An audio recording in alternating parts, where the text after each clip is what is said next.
The spur of trains begin. The massive industrialized vehicle prepares for its departure. The train didn't just appear one day. No. Rather, it took a very long time. In fact, it took 100 years.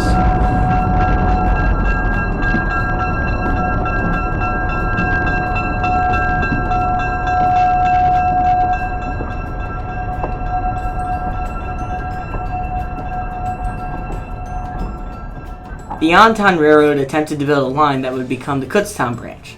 The goal of building the railroad was to make a shortcut for coal to come from Auburn and go to Allentown. Unfortunately, there was a financial panic, and the railroad was never built. Many years later, the Philadelphia and Reading built a line that would instead go to Reading instead of Auburn.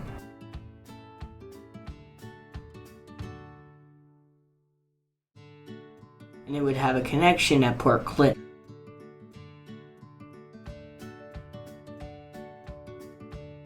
When Kutztown asked for rail service, the Philadelphia and Reading built a branch line off the main line.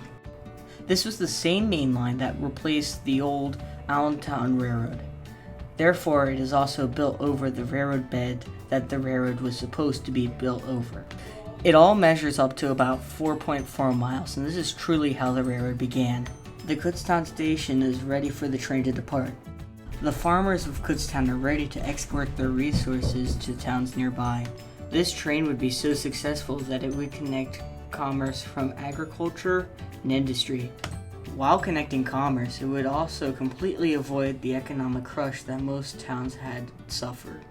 The giant farms that had surrounded Kutztown had given it the local use of agriculture to trade with. This incredible location had allowed Kutztown to provide agricultural trading items along the train. The train now prepares to depart from the Allentown and Auburn station. Prepare for the industrialized heaven of Kutztown. The Kutztown line broke financial barriers by connecting industrial commerce while avoiding the crippling economic burden common to the time period due to its fortuitous location. Before the Allentown-Auburn Railroad, Kutztown was an antly agricultural town with a lot of industrial potential, but couldn't get themselves out there. No consumers means no business. All Kutztown was a small town. When the Allentown-Auburn branch came through Kutztown in 1859, it industrialized Kutztown. Kutztown went from a small town to an industrial utopia. A Most Agreeable Town, a photographic history of the borough of Kutztown by Dr. Brendan D.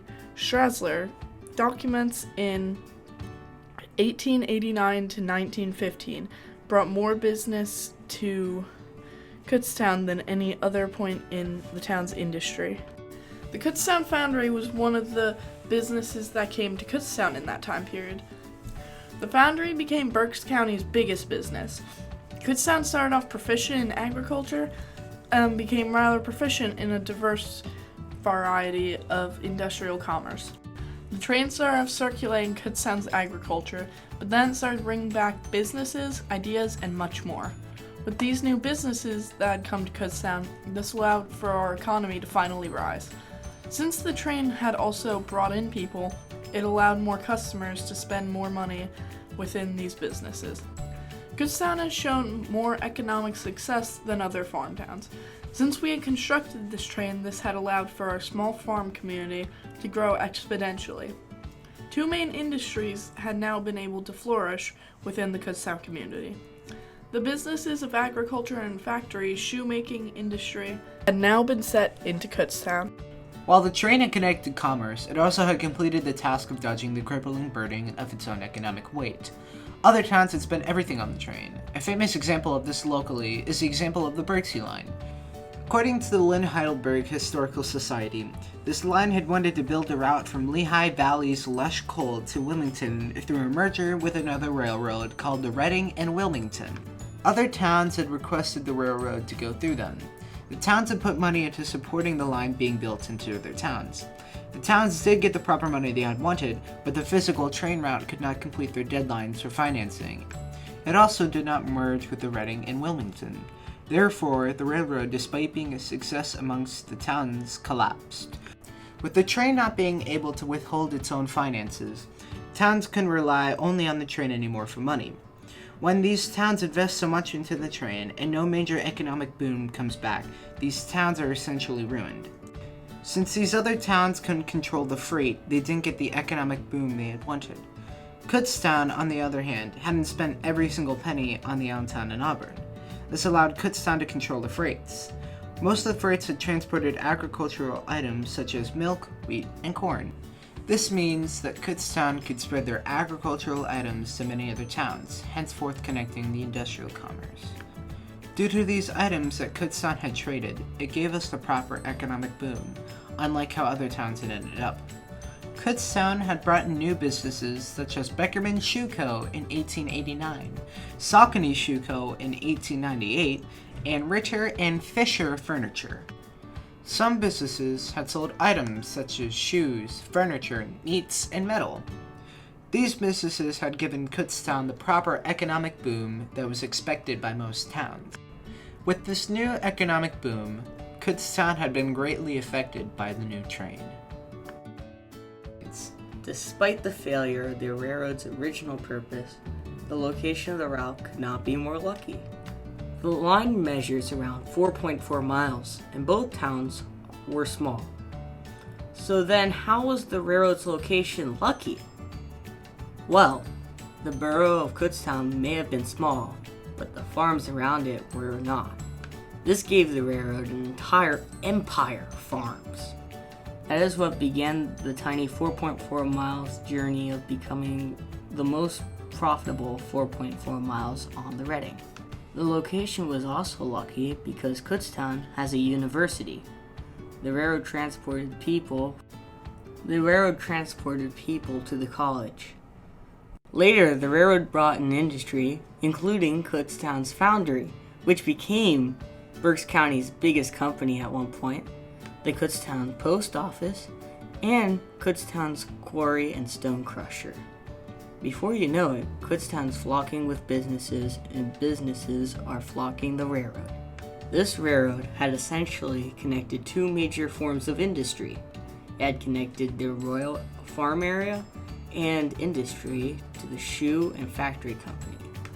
Kutztown is within Royal area, which therefore gives the benefits of trading agricultural items.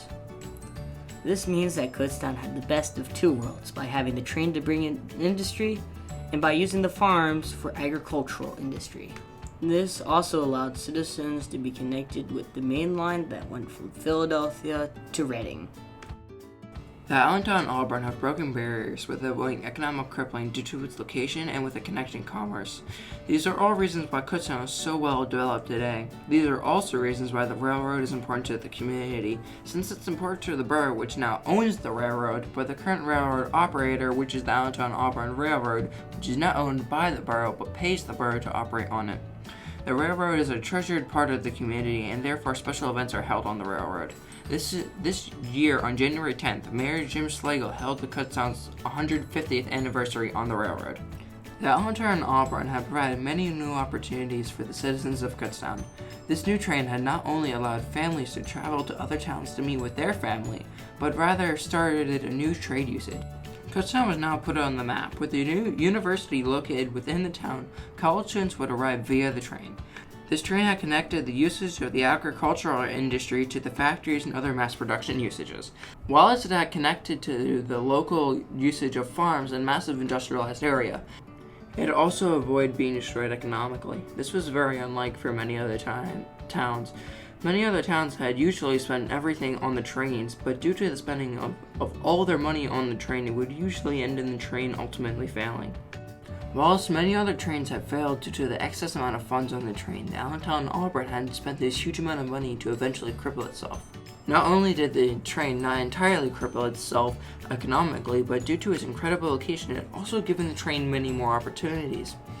Since Kutztown had many farmlands nearby, these farmers could trade their agricultural items. If Kutztown was located somewhere else, it wouldn't have been able to have traded so easily with these agricultural items. This train had brought so much opportunity and industry into the town. With the new train installed, Kutztown's economy can now